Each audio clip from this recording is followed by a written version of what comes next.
हवाओं की ज़बानी सुन लिया होगा सितारों ने, संदेशा जो तुझे भेजा तेरे फुरकत के मारों ने। वो आंखें जो वजाहत के भी अंदाज रखती थीं, ये क्या अबहम पैदा कर दिया उनके इशारों ने।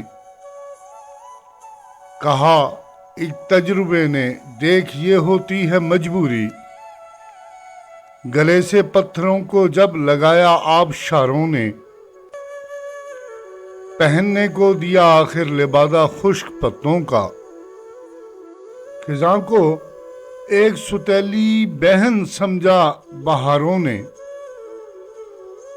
नजर आया हर एक तस्वीर में वो आशना चेहरा, रुला डाला मुसव्वर हमको तेरे शाहकारों ने।